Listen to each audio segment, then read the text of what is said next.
집밥 김 선생입니다. 봄이 정말 성큼 다가왔어요. 네. 그래서 저는 봄을 맞이하여 또 제철인 딸기. 딸기는 사실 기분이 굉장히 좋아지는 과일인 것 같아요. 딸기 안 좋아하는 사람 없을 것 같거든요. 그래서 제가 딸기를 이용한 떡 요리. 뭘까요? 딸기 찹쌀떡이에요.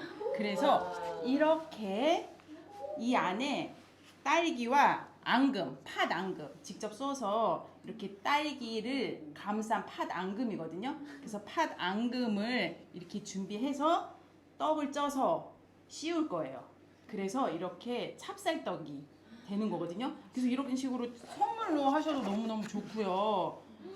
좋은 것 같아요. 그리고 요즘 이 저기 우울하고 각박한 이 시대에 봄을 맞이해서 이런 식으로 선물하는 거 너무 좋은 것 같고요. 그래서 요리를 시작해 보도록 할게요. 그래서 우선 찜 요리이기 때문에 냄비에 물을 넣고 찔 거거든요. 우선 물을 끓일 거고요. 물이 끓는 동안 반죽을 할 건데 찹쌀 가루가 필요해요. 근데 찹쌀 가루는 방앗간에서 빵근 거 말고 물 내린 찹쌀가루 말고 건 찹쌀가루, 건조된 찹쌀가루랑 그리고 오늘은 녹차 프로틴 함께 넣을 거거든요. 저희 녹차 프로틴이 당분이 아니라 과당도 있기 때문에 단맛도 나잖아요. 그래서 설탕 대신 녹차를 넣을 거고 녹차랑 딸기랑 팥도 굉장히 잘 어울리더라고요.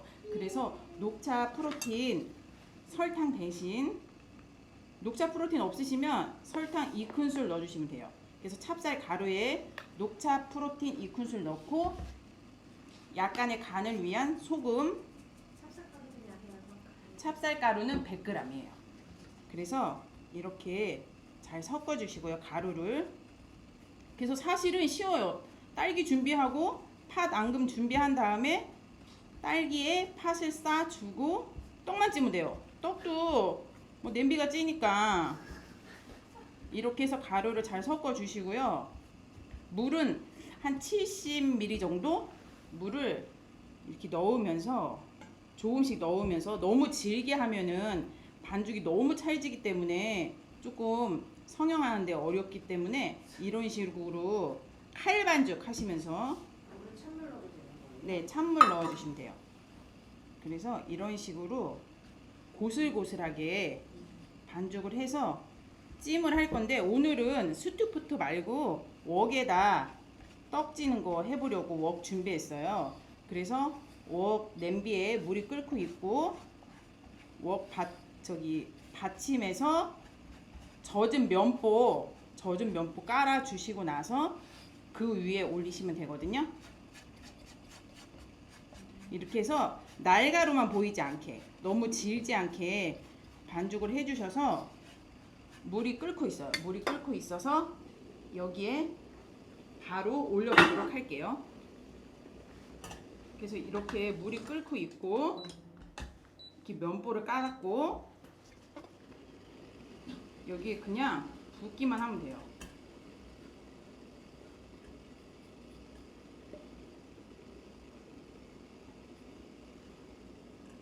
그래서 인덕션 10번 불에 10분 하고서 다시 저는 돌아오도록 하겠습니다. 네, 우선 떡이 지금 쪄지는 과정에 있고요. 자, 이렇게 예쁘죠?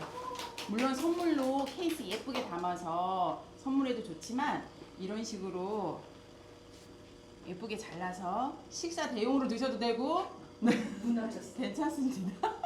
이렇게 그래서 제철 과일 쓰시면 돼요. 키위 쓰셔도 되고 귤 쓰셔도 되고 그리고 과일 없이 그냥 파 삶아서 그냥 찹쌀 떡 조금 두툼하게 해갖고 팥에 견과류, 호두 같은 거 잘게 다져서 그렇게 해도 말랑말랑하게 그렇게 드시기 너무너무 좋고요. 사실 이거 떡집이지? 떡집에서만 사서 드시는데 떡도 사실은 말랑거리게 하기 위해서 그 화학적인 거 뭐 많이 넣자 정말 며칠이 지나도 안 딱딱해지잖아요. 그렇기 때문에 떡도 사실은 만들어 먹을 수 있으면 만들어 먹는 게 좋은 것 같아요. 그래서 이렇게 쉽게 또 만들 수 있으니까 그렇게 활용해 보시는 것도 좋고요. 그리고 팥 같은 경우도 시중의 것은 너무 달기 때문에 저는 사실은 직접 만들었어요. 근데 어렵진 않아요. 그냥 시간이 조금 오래 걸리는 것 뿐이지 어렵진 않고 그냥 물에 불려서도 할 수 있지만 물에 불리지 않고 저희가 그냥 웍에다가 그냥 물을 한 3배, 3, 4배 정도 팥 분량에 3, 4배 정도 넣으셔갖고 한 3, 40분 끓이시면 돼요.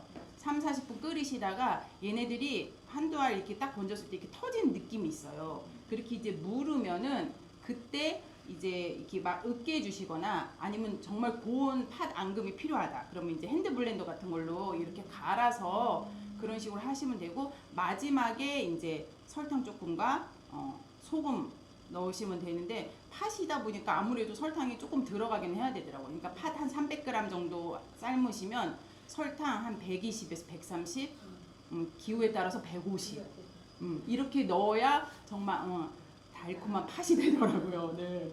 그래서 그래도 맞아요. 별로 달지 않아요. 그러니까 시중의 거는 거의 1대1 넣는 것 같아요. 정말 끈적할 정도로 달잖아요.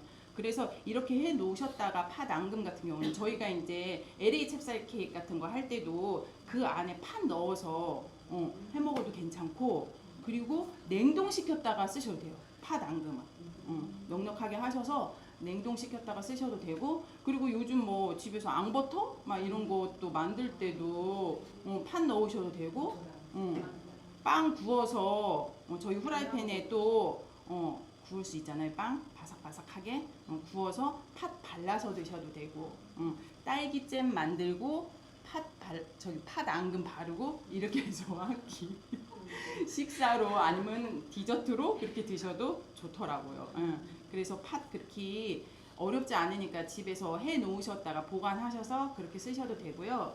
그리고 이 찜은 사실은 저는 이제 스튜프도 많이 이용하시지만 오늘은 이제 웍에다 했어요. 웍도 사실은 잘 활용하시면은 7중이기 때문에 튀김 요리도 가능하고 샤브샤브 해 먹기도 좋고 이런 식으로 떡을 찔 때도 이렇게 좋습니다. 그래서 지금 떡이 다 찌어졌어요. 그래서 떡을 건져서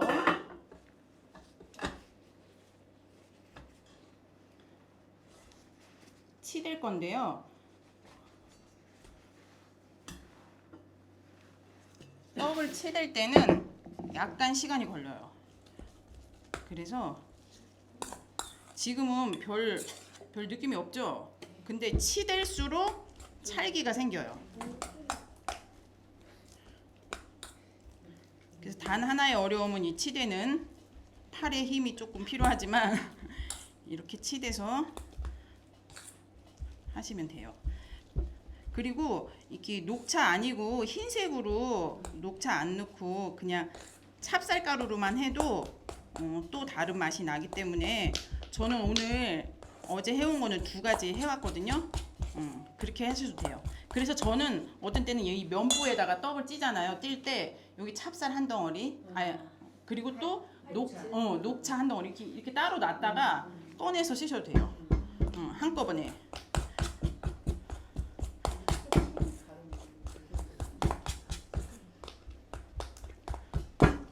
그래서 이렇게 보이시나요? 쫀득해지고 있죠? 약간 시끄럽지만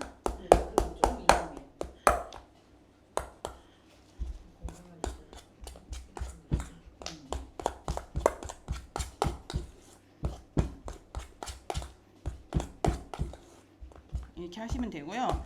살짝 한 김 식는 동안 제가 이 딸기를 보여드리도록 하겠습니다. 딸기 보이나요?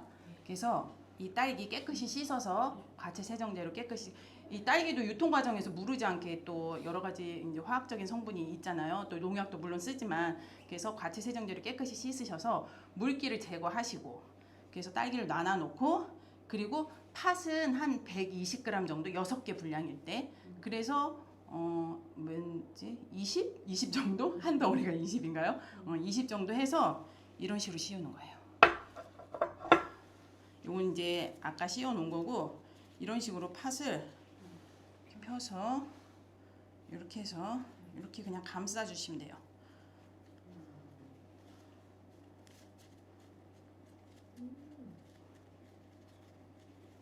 그래서 팥 앙금이 조금 질다 그러면 이제 전분가루 조금 묻히시면서 이렇게 하셔도 괜찮아요.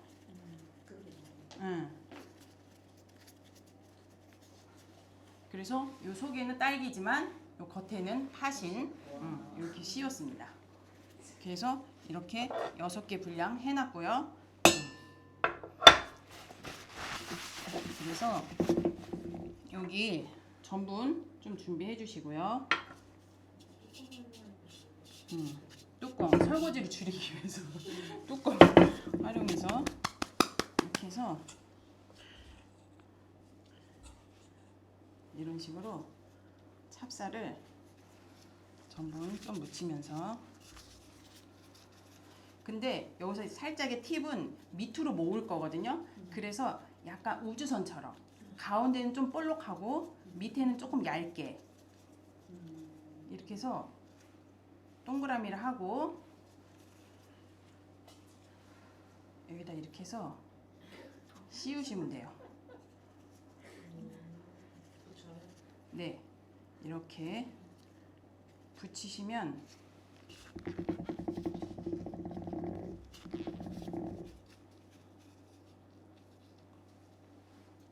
한 김이 살짝 식어야 되는데 우선 그냥 이렇게 하면 되죠 뭐.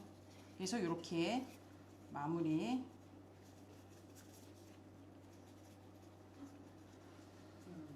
이렇게 해서 이렇게 완성되었어요. 네.